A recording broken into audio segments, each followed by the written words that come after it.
Mayuresh, afternoon, आपका pick क्या रहेगा? Afternoon Archita ji, afternoon Anuj ji, afternoon Viru ji, and good afternoon to everyone on the panel. तो मुझे लगता है जैसे स्टेट और जनरल इलेक्शंस नजदीक आ रहे हैं अगले 7 से 8 महीनों में, कैपिटल गुड्स स्ट्रोक इंफ्रा, ये सारे प्रोजेक्ट्स पे अच्छा खासा एक फोकस रहेगा सरकार का, और इसलिए एग्जीक्यूशन पैरामीटर्स बहुत खूबी से इंप्रूव होंगे एंड एक्सेलरेट होंगे। Having said that, road construction companies इसको मद्देनजर रखते हुए भी थोड़े फोकस में रहने चाहिए।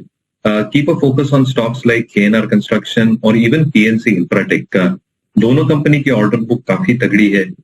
जो एक्सपेक्टेशन हम बांध के चल रहे हैं कि तीसरी और चौथी तिमाही which is the coming quarters में एग्जीक्यूशन अच्छा खासा इंप्रूव होगा दोनों कंपनियों के लिए, और इसके लिए आई थिंक जो टॉप लाइन ग्रोथ है और जो एक मार्जिन परफॉर्मेंस होगा वो ठीक ठाक होगा।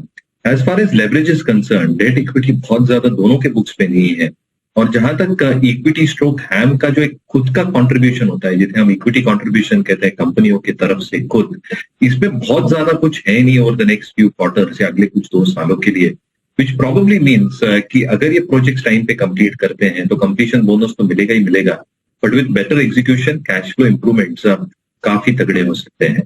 तो हमें लगता है I think capital good stroke infra, इस पे जरूर फोकस होना चाहिए। इसमें से road companies like KNR construction, PNC infra के watch list. Mayuresh, good afternoon. क्या व्यू होगा आपका IDFC फर्स्ट बैंक पर? आफ्टरनून अनुज जी। नहीं, ये स्टॉक जैसे यतिन ने भी कहा अच्छा खासा चल चुका है। 2 चीज, अगर आप एडजस्टेड बुक वैल्यू देखें FY25 के बेसिस पे कंसेंसस कॉल 45-46 रुपीज के आसपास आता है, which means this bank is now trading at 2 times price to adjusted book value. Having said that, जो इन्होंने गाइडेंस दिया है, if I'm not mistaken, ROE का between 1.4 to 1.6 odd%, ROEs का 13 से 15% के बीच में, कॉस्ट टू इनकम रेशियो 65% पे लेके आने की कोशिश करेंगे, और क्रेडिट कॉस्ट 1.5% कर रखेंगे। Having said that, I think जो SMA1 और SMA2 बुक होता है, ये सबसे महत्वपूर्ण होता है specifically mid cap private banks के लिए, और IDFC फर्स्ट बैंक के लिए जो एक अच्छे पैरामीटर्स है कि SMA1 SMA2 बुक 1% पे है, जो पिछले वर्ष 2% के ऊपर था। दूसरा आई थिंक जो इनका LCR है ये 120% के आसपास है, and the management expects to maintain this liquidity ratios above 120 odd%। जहां तक GNPA नेट NPA का सवाल रहा है, they are expected to come down. तो मैनेजमेंट यही चाहती है कि GNPA 2% के नीचे और नेक्स्ट फ्यू क्वार्टर्स, और नेट NPA 0.5 के नीचे आए। तो मेरे हिसाब से आई थिंक पैरामीटर्स पे अच्छी खासी प्रोग्रेस हो रही है। Retailisation of book is also progressing at a good pace.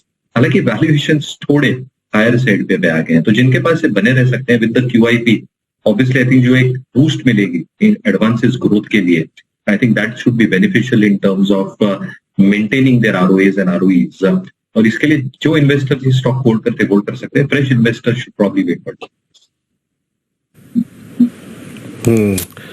अच्छा मयूरेश, एक चीज बताइए, जो सुबह सुबह आज हम अल्ट्राटेक सीमेंट का क्वार्टरली अपडेट देख रहे थे, पढ़ रहे थे, आपको वो अपडेट कैसा लगा? और एग्जैक्टली सीमेंट में आपको प्राइस वाइज इस वक्त कितना कंफर्ट आ रहा है? बहुत सारे प्राइस हाइक के इंस्टेंसेस देखे हैं हमने अक्रॉस द इंडिया।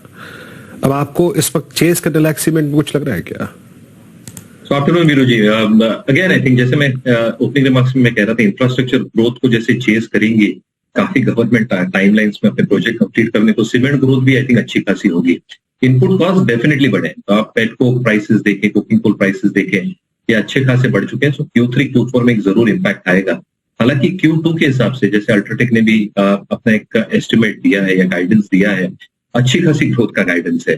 दूसरा I think with the boost that the utilisation levels will receive पूरे इंडस्ट्री के लिए 72 से 75% शायद क्रॉस हो जाए for the better part of this year, और इसके वजह से आई थिंक जो ऑपरेटिंग लेवरेज आएगी वो अच्छी खासी होगी। They have increase prices, east में हमने देखा है, नॉर्थ में देखा है, साउथ में देखा है, सिलेक्टिव पॉकेट्स में, और इसके लिए आई थिंक जो एक प्राइस अब्जॉर्प्शन है सीमेंट कंपनीज का, ये भली भांति उनके बैलेंस शीट पे आ रहा है।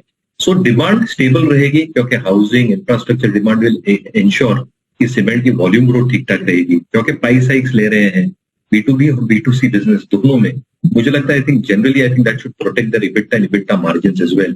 और तीसरा, वॉल्यूम्स बहुत ज्यादा बढ़ने वाले नहीं है for the sector as whole over the next 1.5-2 years, जिसके वजह से आई थिंक जो एक इंक्रीमेंटल कैपेसिटी का डर था वो शायद इस सेक्टर पे ना रहे।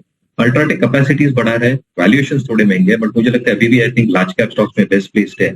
With in the mid cap universe, Dalmia Bharat, इस पे जरूर ध्यान दिया जा सकता है। क्योंकि काफी जो चीजें मैं कह रहा हूँ आई थिंक ये दालविया भारत के बेनिफिट में आ सकती है एज फार एज। चलिए मयूरेश के पास चलते हैं अब मिड कैप फंडा के लिए। मयूरेश बताइए। अनुज जी, हमारा राजा बैटरीज इस पे फोकस है हमारा मार्केट स्पेस इंडिया में।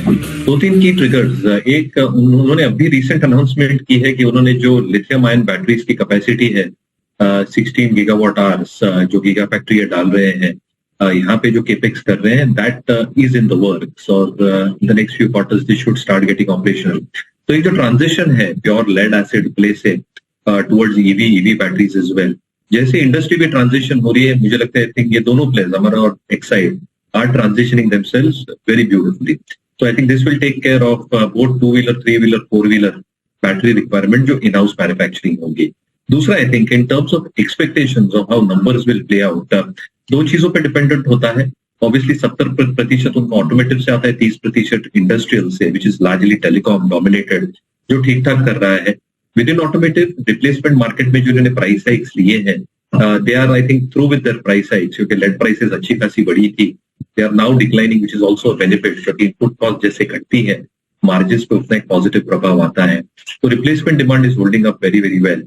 ओईएम्स में जो एक सिलेक्टिव प्राइस हाइक्स लेते हैं that is probably also gone through, और इसलिए जो मार्जिन का एक प्रोफाइल है बिटवीन 13.5-14% ये मेंटेन होना चाहिए अगले कुछ महीनों तक का।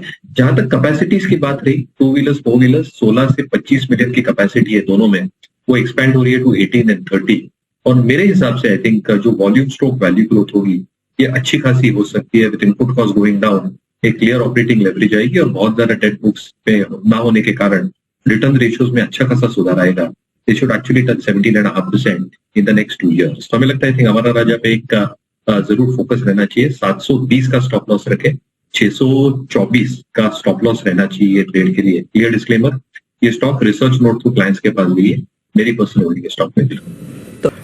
चलिए मैं जो बात कर रहा था वो पीएसयू बैंकों की। ऑब्वियसली बड़ी रैली आ चुकी है वीरू ऑलरेडी, लेकिन इस महीने मतलब आई थिंक पिछले महीने और इस महीने का मूव मिला के 20% की रैली आ चुकी है।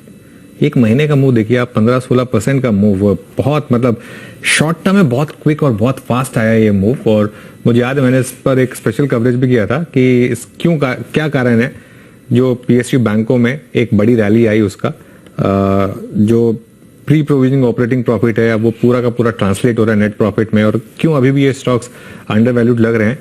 मयूरेश, आपको कोई पीएसयू बैंक पिक करना हो इस लेवल पर तो कौन सा होगा? तो absolutely I think point taken. और जो एक एक्सपेक्टेशन थी कि जो एक्सपेक्टेड लॉस प्रोविजनिंग है जो सारे बैंकों को करना है, शायद पीएसयू बैंक्स को मैक्सिमम हिट हो।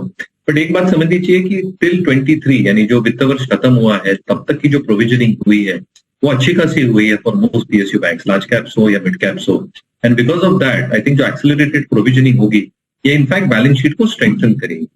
दूसरा, आई थिंक जो डिपॉजिट ग्रोथ है, आज भी मैं वीकेंड पे पढ़ रहा था कि काफी 2000 के नोट अभी भी सिस्टम में आने हैं, और जैसे ये वापस सिस्टम में आएंगे कहीं ना कहीं I think along with that जो डिपॉजिट ग्रोथ का एक इजाफा दिख रहा है, निम्स थोड़े जरूर कॉम्प्लेक्स करेगा नियर टर्म में, पर एडवांसेस ग्रोथ और कैपिटल एडिक्वेसी जो स्ट्रांग है ये मेंटेन करेंगे growth momentum. Last but not the least, जो बॉन्ड पोर्टफोलियो था वहां पे भी आई थिंक थोड़े गेन्स हम एक्सपेक्ट कर सकते हैं for the PS universe as whole as far as the treasury income is concern.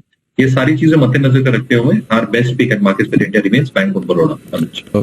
Mayuresh, इस पर कोई व्यू होगा आपका सन टीवी पर? ये 2-3 चीजें काफी इंटरेस्टिंग हो रही है। एक जो एक मार्केट शेयर लॉस इनको हो रहा था क्योंकि बाकी चैनल्स ने अच्छा खासा रैंप अप किया था अपना कंटेंट और ओटीटी स्ट्रोक डिजिटल प्लेटफॉर्म के जो एक व्यूइंग सोर्सेस थे उसको, उसके वजह से जो मार्केट शेयर में एक लॉस हुआ था कहीं ना कहीं ये रिकूप कर रहे हैं, क्योंकि कंटेंट जैसे हम फीलर्स ले रहे हैं अच्छा खासा इंप्रूव कर रहे हैं across the entire south industry genre, यानी अक्रॉस लैंग्वेजेस, तमिल हो, मलयालम हो, तेलुगु हो, वहां पे एक अच्छा खासा गेन हो रहा है। दूसरा, आई थिंक जो एड रेवेन्यूज है generally for the industry as a whole, they are seeing a sharp uptick, और कहीं ना कहीं प्रिंट और नेशनल मीडिया में आई थिंक अच्छे खासे ads even from state elections या जनरल इलेक्शंस गवर्नमेंट सोर्सेज से आने लग जाएंगे जो सहारा देंगे। थर्ड, इनकी जो मूवी रिलेटेड बिजनेस है स्ट्रीम या सेगमेंट, यहाँ पे अच्छे खासे हिट्स हुए हैं और पाइपलाइन भी ठीक ठाक लग रही है। लास्ट बट नॉट लीस्ट, जितने इनके इन्वेस्टमेंट्स ओटीटी प्लेटफॉर्म में गए हैं, I think a large part of that investments is largely done अभी इसके जैसे कैश जनरेशन स्टार्ट हो जाएंगी, कहीं ना कहीं ओटीटी एज अ सेगमेंट में जितना केपेक्स गया है और जो रिकवरी आने लगेगी, that can incrementally help consolidated cash flows. So I think काफी कुछ टेलविंड्स अभी नजर आ रही है साइड टीवी की।